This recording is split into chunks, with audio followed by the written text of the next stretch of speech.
ایک طویل press conference کی، اس میں آڈیوز چلائی، ویڈیوز چلائی اور کہا کہ یہ 5 سے 6 بنیادی سوال ہیں جس کی بنیاد پر ہم پاکستان تحریک انصاف کو بین کرانے جا رہے ہیں. تو قانونی طور پر آپ کیسے دیکھتے ہیں اور آپ کی اپنی ذاتی رائے کیا ہے اس میں؟ پہلی تو بات یہ ہے کہ پابندی جب لگی نیشنل عوامی پارٹی پہ تو پابندی لگ گئی. انہوں نے اپنا نام بدلا، ANP جو آج کل ہے عوامی نیشنل پارٹی بنایا، اور وہ پابندی ختم ہو گئی، نئی پارٹی رجسٹر ہو گئی. 2-4 نئے نام لیے، باقی سارے پرانے ہی تھے. تو اس سے تو کوئی اتنا آسان کوئی کچھ حاصل نہیں ہوگا حکومت کو. میں تو حیران ہوں کہ کون سے لوگ، کیسے لوگ مشورے دے رہے ہیں اس حکومت کو، اور کتنی حماقتیں کرنے چلی ہے. آپ یہ دیکھیں کہ یہ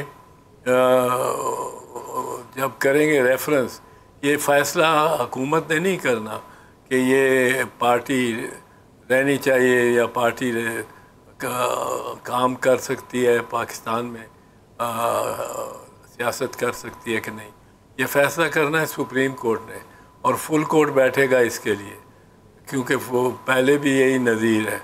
اور پھر یہ ہے کہ جو حکومت کو سارے ثبوت پیش کرنے پڑیں گے کہ کس طرح اس جماعت نے integrity and sovereignty of Pakistan کو خطرے میں ڈالا ہے.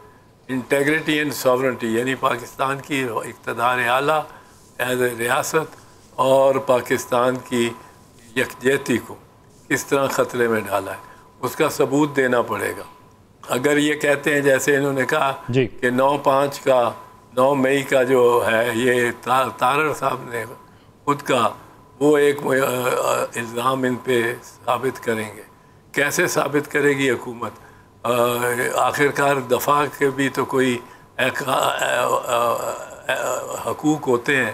اب وہ اگر پہلا کام کرے گی میرا خیال PTI کہ وہ IG پنجاب کو طلب کروائے گی سپریم کورٹ میں، اور سپریم کورٹ کو اگر انہوں نے کہا کہ اس کو طلب کرنا ضروری ہے اس افسر کو، کیونکہ یہ سارا وقت اس میں رہا ہے جس 9/5 کی کنسپریسی، یہ سازش تھی PTI کے خلاف.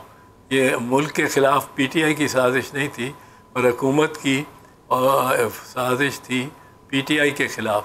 کیونکہ وہ انہوں نے کہا اس لیے آپ IG پنجاب کو طلب کریں. IG پنجاب طلب ہو جائے گا.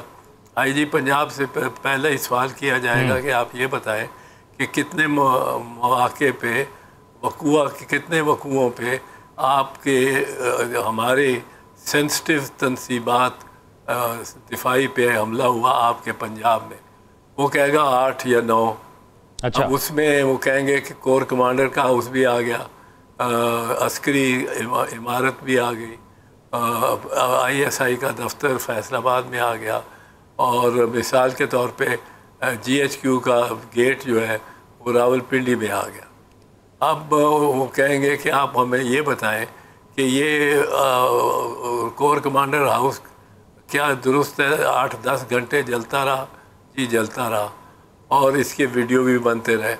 یہ بتائیں مجھے کہ آپ کا کوئی ماتحت، کوئی SHO، کوئی DSP، کوئی SP، کوئی SSP، کوئی DIG، اس سارے پنجاب میں جہاں جہاں یہ ہوا، کوئی بھاگ کے پہنچا کہ میں آگ بجھاؤں اور ملزموں کو گرفتار کروں، یا کسی جلوس کو آپ نے رستے میں رکاوٹ ڈالی؟ آپ وہ کہیں گے کہ جی ہم نے اس لیے نہیں ڈالی کہ وہ گولی چل جائے. تو آپ گولی نہیں چلانے کی خاطر آپ ہوا میں فائر کرتے تو یہ جلوس سارا بھاگ جاتا. بیویوں اور بچیوں سے تو زیادہ تر PTI کی جلوسوں میں ہوتی ہیں. تو آپ کیا کہیں گے پھر؟ کس نے آگ لگائی اگر یہ جلوس کسی کے پاس آپ نے اسلحہ کا کوئی کسی FIR PCO FIR کی ہے، کسی میں اسلحہ کسی کے ہاتھ میں دکھایا آپ نے، تو یہ تو الٹا پڑے گا کہ اس آگ بھی لگائی کہ کسی تیسری طاقت نے، یہ بھی ثابت ہو جائے گا. اور یہ الٹا پڑے گا شہباز شریف کے پر. اور مجھے سمجھ نہیں آتی یہ کس طرح کے کیسز اور بنانا چاہتے ہیں، کیا کرنا چاہتے ہیں، سیاست پاکستان کی سیاست سے کیا کھلواڑ کھیلنا چاہتے ہیں.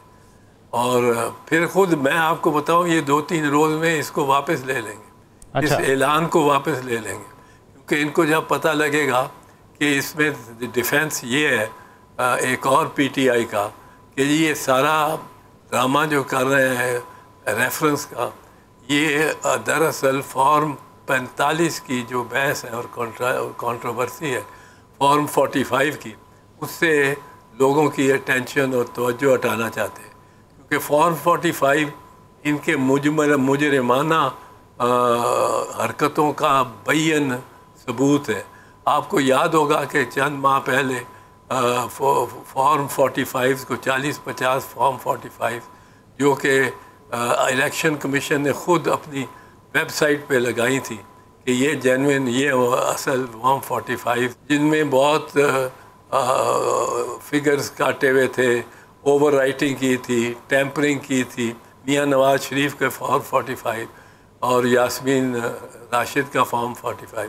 میاں نواز شریف کو ٹیمپرنگ کر کے وہ یہ خود آفیشیل ویب سائٹ سے لوگوں نے ڈاؤن کیے ہوئے یہ جو فارم 45 ہے، اور ان کو میاں نواز شریف ٹھیک ہے، یہ معاملہ صرف یہاں تک تو محدود نہیں ہے اعتزاز صاحب، یہ معاملہ اور بھی آگے بڑھتا ہے، میں اس حوالے سے بھی آپ سے جاننا چاہوں گا، لیکن معیز جعفری صاحب نے بھی ہمیں جوائن کیا ہے۔ معیز صاحب یہ فرمائیے گا، اگر حکومت کامیاب ہو جاتی ہے پابندی لگوانے میں پاکستان تحریک انصاف پر بطور ایک سیاسی جماعت، تو جو ایم این ایز الیکٹ ہوئے ہیں، جو ایم پی ایز الیکٹ ہوئے ہیں اور دیگر جو ان کے قائدین ہیں، ان کا کیا معاملہ ہوگا؟ ان پر کیا وہ آزاد حیثیت میں پھر تصور ہوں گے یا تاحیات نااہلی لگ جائے گی؟ کس طرح سے ان کو دیکھا جائے گا یا کس طرح سے وہ رہیں گے؟ جی بہت شکریہ، آپ نے موقع دیا۔ معذرت میں تھوڑی تخیہ، میرے خیال میں یہ بہت واضح ہے آئین میں اور قانون میں کہ اگر وفاقی حکومت اس طرح کی بات کرتی ہے تو اس کے اندر کوئی وقت نہیں ہوتی جب تک کہ سپریم کورٹ اس کے اوپر ایک تصدیقی مہر نہ لگائے۔ جب سپریم کورٹ کا مطلب یہ ہوتا ہے کہ سپریم کورٹ یعنی تمام ججز بشمول چیف جسٹس اگر مہر لگا دے تو اس کے بعد پھر یہ فیصلہ کیا جاتا ہے کہ یہ تمام لوگ جو ہیں وہ ان کی پولیٹیکل پارٹی یعنی کہ سیاسی جماعت جو ہے وہ ڈیزالو ہو گئی، اور اس ڈسولوشن کے بعد وہ سب لوگ جو ہیں وہ نااہل قرار دیے جاتے ہیں۔ لیکن میرے خیال میں یہ بات بہت دور ہے۔ یہ عطا اللہ تارڑ صاحب نے دوپہر کے اندر ٹائم بھرنے کے لیے ایک بات کر دی، میری نظر میں اس کے اوپر فالو تھرو میں یہی چیز آپ سے بھی جاننا چاہوں گا معیز صاحب کہ کیا اتنا آسان ہے کسی جماعت پر پابندی لگوا دینا؟ اس کا پروسیس کیا ہوگا یہ بھی بتائیے گا۔ نہیں جی، بالکل آسان نہیں ہے۔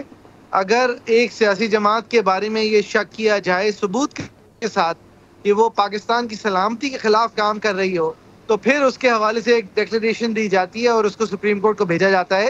یہاں پر اس طرح کی بات کر کے سپریم کورٹ تک بھیج کے ثبوت جمع کر کے یہ ایک بہت دور کی بات ہے، یہ ایک مزے کا خیز بات ہے۔ میرے خیال میں یہ سنجیدگی سے عطا تارڑ صاحب کی بات کو نہیں لینا چاہیے۔ اچھا اعتزاز احسن صاحب موجود ہیں، میں ان سے بھی جان لیتا ہوں اس تمام تو صورتحال کے حوالے سے۔ اعتزاز صاحب آپ فرما رہے تھے فارم 45، 46، 47 والی گفتگو، لیکن معاملہ 9 مئی کا بھی آپ نے ذکر کیا، تو معاملہ 9 مئی تک نہیں ہے، اور بھی الزامات لگائے گئے، اس میں سائفر کیس ہے، اس میں پھر آئی ایم ایف کو روکنے کی کوشش ہے، ان سے معاہدہ سبوتاژ کرنے کی کوشش ہے، پھر فارن فنڈنگ کا معاملہ اٹھایا گیا ہے، اور یہ 6 سال تک معاملہ فارن فنڈنگ والا لٹکتا رہا، پھر امریکہ میں جو قرارداد پیش کی گئی، لابنگ کی گئی، یہ تمام تر معاملات بھی اس کے اندر شامل ہیں۔